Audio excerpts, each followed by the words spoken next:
you. Welcome back to another episode of 501 Tacos. I'm your host, Tako Rev. History Spiciest podcaster, the best voice in podcasting, and all that jazz, period. Here with my guest, Rev Butler. He is not in the bathrobe today, so I'm a little disappointed, but it's okay. Pause. It's all good. It's all good. We still appreciate his wisdom, his insight, his advice. Rev, you want to say a quick shout out or greet our audience, fans? What's happening, man? What's happening, party people? It's good to be back. Been a little bit, but here we go. Bathrobe it's too hot for bathrobes right now, so we're gonna rock this shirt that I paid money for. I know, my Knicks didn't make it to the NBA Finals, but they did their thing this season, so they went in for the Burrows. Let's go. Yes, sir. I'm not a Knicks fan, but I can definitely say they had a great season. AC, man. AC. I know you talk about it's hot, man. I'm fortunate we got AC right now. I also got to say, man, shout out to your braider. I really do got to connect with her to see if she can lock me up real quick.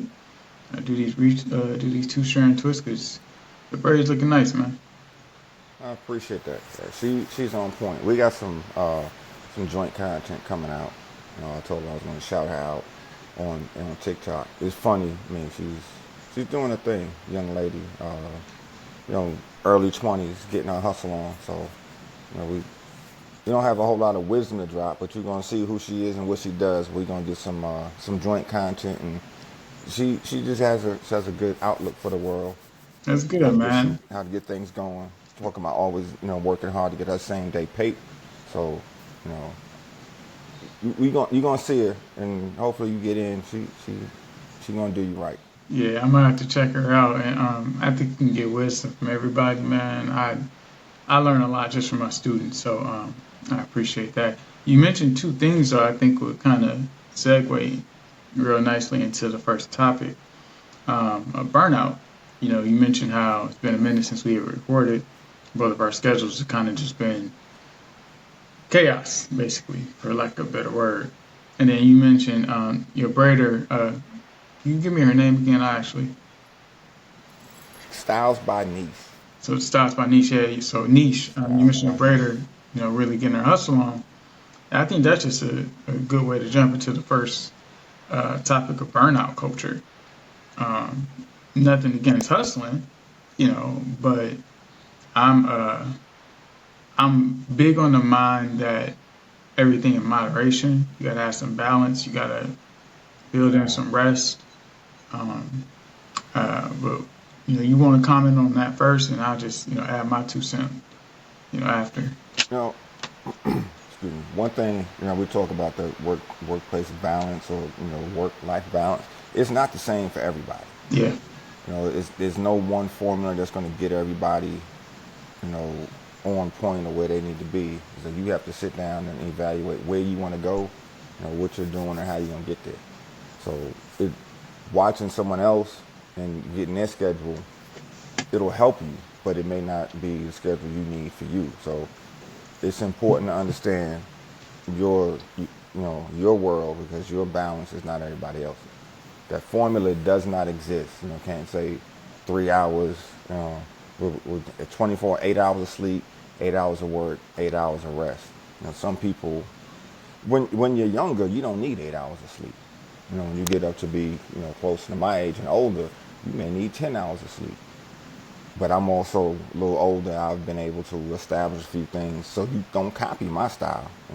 Figure out what's working for you, take it, beg, borrow, and steal your way. But there's no one way, to get to workplace balance, work-life balance. So you got to figure out what works for you, talk to a few people, get a mentor, get a coach, and, get some help. So that's important. Don't copy everything you see, because it's not all for you. Yeah, that's some great points, man. So thank you for that. Because somebody used the phrase work-life harmony with me a few years ago, so I actually kind of liked it. I get, what I see both perspectives. I like the idea that you want to bring them into harmony. For me personally, like my sleep schedule, once I finally got it under control, because I was a chronic insomniac for like the first 30 years of my life. So once I finally got it under control, I really only need like 5 or 6 hours of straight sleep, but being uninterrupted. I mean, not tossing and turning, waking up every 2 hours. Like me and go sleep in the freezer basically because the AC gotta be on max, and we out like the dead. So for me, I get that six uninterrupted hours of sleep. I'm good for the day. I usually start my day for between 4 and 5 in the morning because I like going to the gym. But as far as like having that balance, like you said, there's really no, set formula. And actually, one of my buddies from a previous employer, Julian Jones, shout out Julian, um, he said that he had a mentor who told him, you know, don't copy my style directly. And Julian passed this on to me.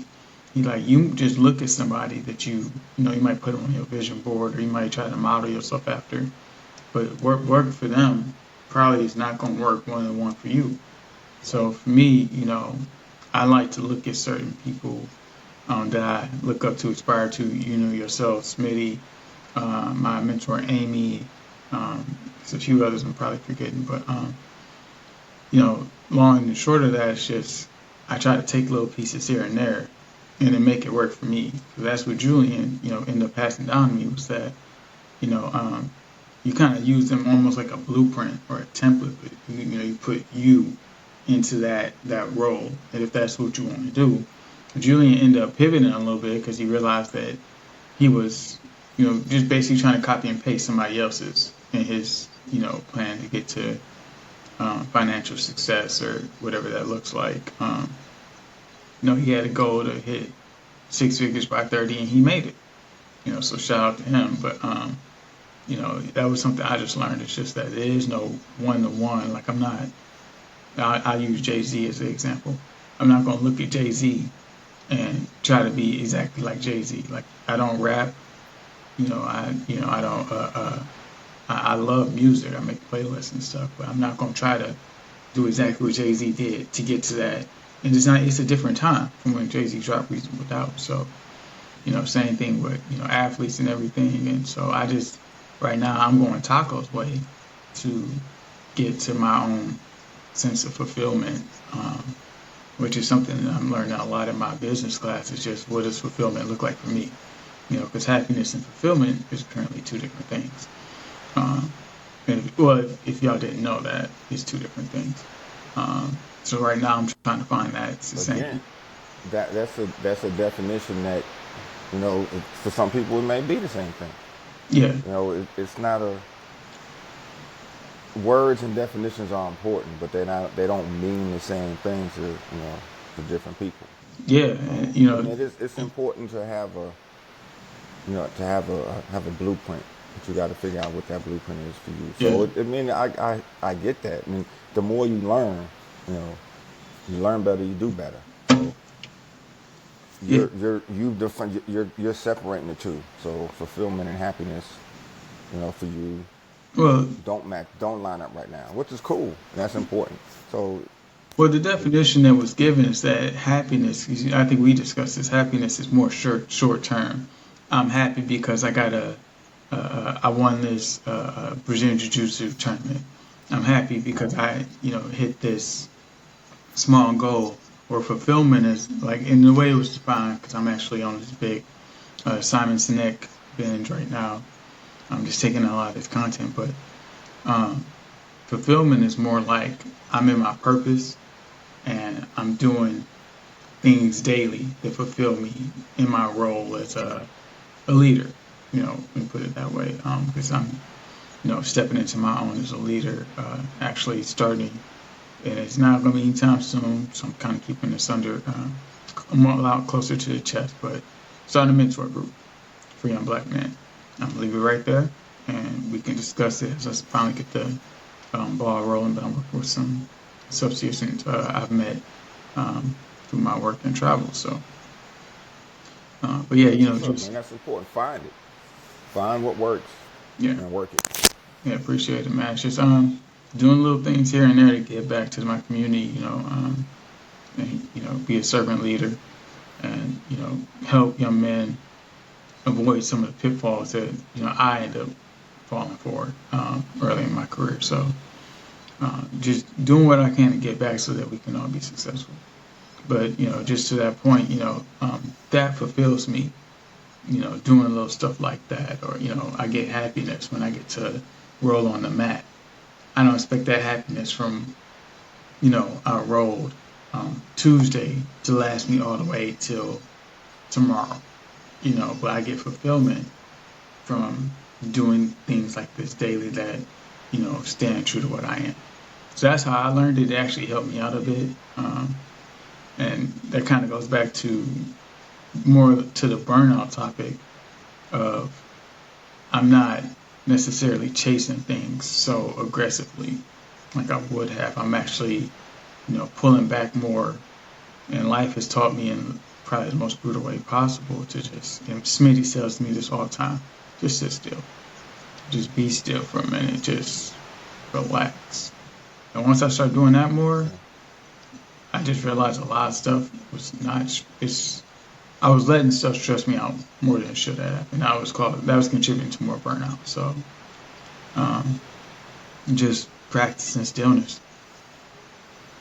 Barack Obama posted, well, I don't know who posted it. He was, a post of Barack Obama came out recently. And he was talking about how you get to, you go after something and you go after it wholeheartedly. And there is an imbalance. And he compared it to when he was running for president. He was like, there was a time that, he had his priorities. His family has always been a priority for him. And, when he was running for president, he was all over the place. He had to be in different places for, various reasons, to be successful. So there were times that he would say he would be gone all week. He'd come home for the weekends. He'd have, one or two dinners with the family. And then Monday through Friday, he's back on the road, hustling, grinding, all the words that we use to get what he needs to get done. So it's going to shift, in that he achieved his goal. You know what I'm saying? He got some things done. Yeah. You could say he sacrificed his family time for that. It just all kind of, that's why no two people can do it the same. But when you find your space, like, I was just talking to my wife. It's like, there's certain jobs or business moves. I don't want to, if it takes too much time away from this or, requires me to do that, I don't want to do it anymore. So there are just different things and figuring out what that is, what's important, so you can compartmentalize it and focus on it. You're going to be out of balance when you're going after what you want. Because if you want it, you're digging to it. But it's also like you're making time for, Brazilian Jiu-Jitsu, that nothing's going to take that time. I'm going to get to the mat. You know what I'm saying? It's like lacrosse is my happy place. When I don't get to lacrosse, it does that. So what that balance looks like is just, it's hard to find, but once you find it, you got to protect it. Yeah. Yeah. No, I agree. I learned I'm the type of person, as a former counselor put it, I'm type AA plus or a type A plus plus. I am 110 miles per hour. It feels like everybody's going in slow motion. And a lot of times that was working towards my detriment because I'm letting a lot of little things throw me off balance instead of sticking to my schedule, sticking to the goal. And so, like, recently, I will share this with the audience. I learned more about not just the law of attraction, but the law of detachment. And so once I started to detach myself more from the emotional component of needing something to happen, so like I needed it. Like it was coming from a fearful place. It's the best way to put it. Like I was obsessing about it. Once I was just like, all right, this media say, give it up to God. Hey, it's Sunday. Just give it up to God. You already done the work. You can't make it happen no faster. You know. So once I got into that more, it was like, oh, yeah, I just been stressing myself out over a bunch of little stuff I can't control. I'm doing the work, daily. I'm grinding daily, whether anybody sees it or not. Um, but it is times where, you in a shift, you're going to have to just need, boots on the ground and just hustle and figure out what you're going to sacrifice at that time. I had a different therapist at the time tell me, he was going for his degree, and he had to, think about what was negotiable, what was non-negotiable. One of the things that was non-negotiable for him at the time was his relationship. But he ended up getting a degree and, sticking with his partner through that. So, it's just certain things, like you said with Barack. I still call him President Obama. That's my man. President Obama, he, he had some things that were non-negotiable, but he knew what his mission was. He knew what his goal was, and he achieved it. And then he got back in alignment, got back in balance with his family as he, became president. Even then, like he had a shift when he was president. I actually met him and got to take a picture and shake his hand in 2016, the day um, the molester in chief was elected the first time. So I can just leave it there. But I got to shake his hand, and we took a great family photo with him and everything. So um, yeah, it was nice to actually meet him and see and thank him for all his hard work. I mean, not a lot of people get to say that. They got to thank President Obama, for what he did, during those 8 years. But people also don't realize that was the result of a lot of hustle, grind, and sacrifice. But that's, what worked for him, going back to your original point, what worked for him probably not going to work for, the average person, or it just depends on what your goals are and how, you know, how hard you are, or how willing you are to go hard at it. Get a coach, man. Get a mentor, somebody that's going to help you through the process, man, because it's not easy. Because sometimes you get so, focused and you get tunnel vision that you don't want to stop because you haven't achieved the goal. The job's not done. But there are some things that you're doing Kobe. with this tunnel vision that are detrimental. So you need some help, and reflection is a big part of growth. And if you don't take time to reflect, your growth can get stifled. Yeah. Is this?